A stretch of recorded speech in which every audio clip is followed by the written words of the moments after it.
The year was 2142, and humanity was on the brink of a new era. Skyscrapers reached for the heavens, and technology had woven itself into the fabric of daily life. Peace was the norm, and the world had forgotten the taste of true conflict. That was until the sky fell. Captain Elena Rodriguez stood on the balcony of her apartment in New York City, admiring the sunset when the first explosion rocked the city. The serene evening was shattered by the deafening roar of alien ships piercing through the clouds. Panic spread like wildfire as people scrambled for safety, their eyes wide with terror at the sight of the massive, ominous vessels descending from the sky. Elena's military instincts kicked in. She grabbed her communication device and barked orders, her voice cutting through the chaos. "This is Captain Rodriguez. All available units.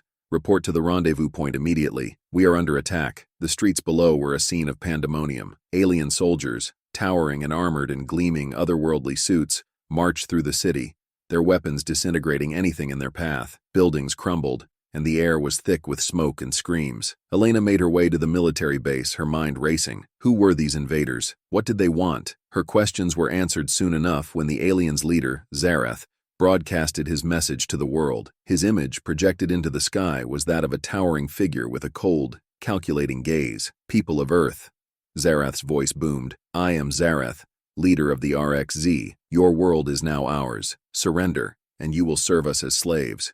Resist, and you will be annihilated." Elena's blood boiled. Slavery was not an option.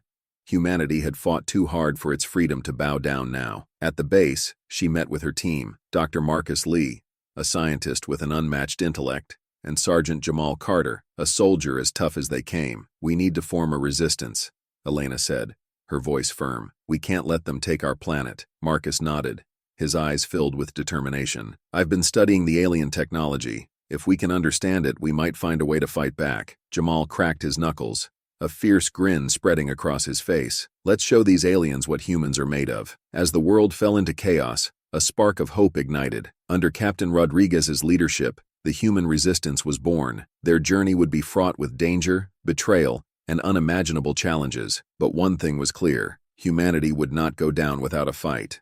The first few days of the invasion were a blur of frantic activity. Elena and her team worked around the clock, setting up a command center in an abandoned underground bunker. Communication lines were established, and survivors from all over the globe began to rally under the banner of the resistance. Dr. Marcus Lee was a whirlwind of energy, analyzing alien weapons and armor, searching for any exploitable flaws. "Their technology is advanced, but not infallible," he explained, pointing to a holographic display of an alien weapon. "If we can disrupt their power sources, we can neutralize their weapons." Elena nodded. "Good. We need every advantage we can get. How soon can you develop a prototype?" "Give me 48 hours, Marcus replied, his eyes gleaming with determination. Meanwhile, Sergeant Jamal Carter was training new recruits, turning terrified civilians into soldiers. "Remember," he shouted during a drill, "these aliens might be stronger and faster, but we've got heart. We've got something worth fighting for." The resistance grew stronger each day. Small victories boosted morale.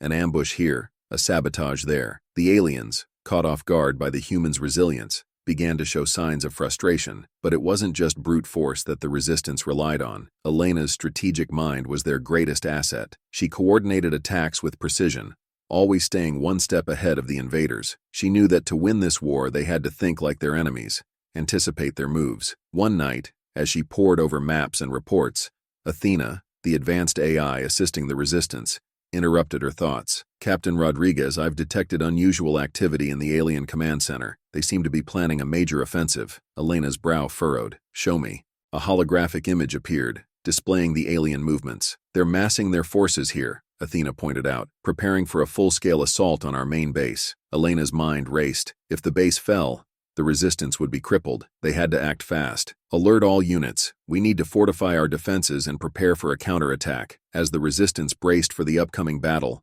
the weight of their mission pressed heavily on Elena's shoulders. She knew that failure was not an option. The fate of humanity rested in their hands. Chapter 3: The Battle of New York.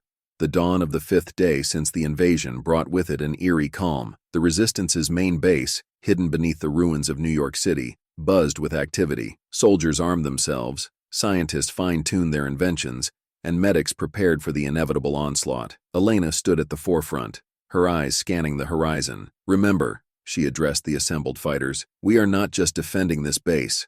We are defending our home, our families, Our future. We fight not just for survival, but for victory. The ground trembled as the alien forces approached, their heavy footsteps echoing through the streets. Zarath's elite soldiers led the charge, their armor glinting ominously in the rising sun. The air was thick with tension, the calm before the storm. The first clash was brutal. Alien plasma weapons met human ingenuity. Dr. Marcus Lee's prototypes, small devices designed to disrupt the aliens' power sources, proved invaluable. As the aliens' weapons fizzled out, the human fighters seized the advantage, pushing back with everything they had. Sergeant Jamal Carter was a force of nature on the battlefield, his fierce determination inspiring those around him. "Hold the line!" he roared, rallying his troops. "Don't give them an inch." Elena moved through the chaos, her mind focused on the bigger picture. She coordinated attacks, directing units to where they were most needed. "Marcus," she shouted into her comm, "how are those shields holding up?" "Better than expected," Marcus replied, his voice crackling with static. "But we can't keep this up forever. We need to hit them hard and fast." Elena nodded, formulating a plan. "Athena,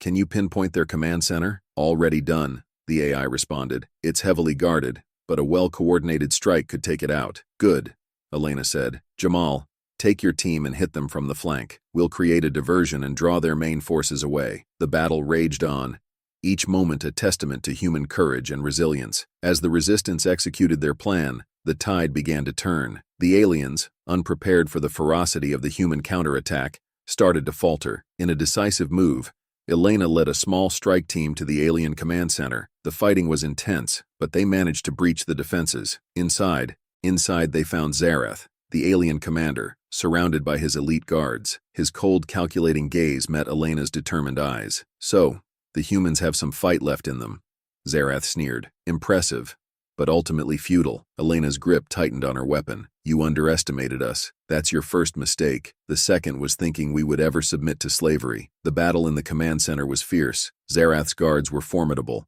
their advanced armor and weapons making them tough opponents. But Elena and her team fought with the desperation and determination of those who had everything to lose. Marcus worked frantically to hack into the alien systems, trying to disable their communications and weaponry. "Keep them off me for a few more minutes," he shouted over the din of battle. Jamal, with his unyielding strength and combat prowess, held the line, giving Marcus the time he needed. "We've got this, Doc. Just do your thing." Elena faced off against Zarath, the alien commander proving to be a formidable foe. Their battle was a clash of wills as much as it was a clash of weapons. Zarath's strength was overwhelming, but Elena's agility and quick thinking kept her in the fight. As Marcus finally broke through the alien systems, a surge of energy pulsed through the command center. "I've done it!"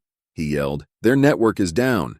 The explosion rocked the mothership, sending shockwaves through the alien forces on the ground. With their command structure decimated and their primary vessel destroyed, the remaining invaders scattered, leaderless and disorganized. As the mothership fell from the sky, a cheer rose from the human resistance. They had done it. They had taken back their planet. Elena stood among the ruins of the battlefield, her heart swelling with pride and relief. "We did it," she said softly, looking at her team. "We saved our home." Marcus, Jamal, and the rest of the team gathered around her, their faces reflecting the exhaustion and triumph of their long, hard-fought victory. "This is just the beginning," Marcus said. "We need to rebuild to ensure this never happens again." Elena nodded. "We will. Together we'll make sure that humanity not only survives but thrives." The story of Earth's resistance against the RXZ invaders became a legend, a testament to the indomitable spirit of humanity. In the face of overwhelming odds, they had risen, fought, and won, and in their victory, they found the strength to build a brighter future, united and unbroken.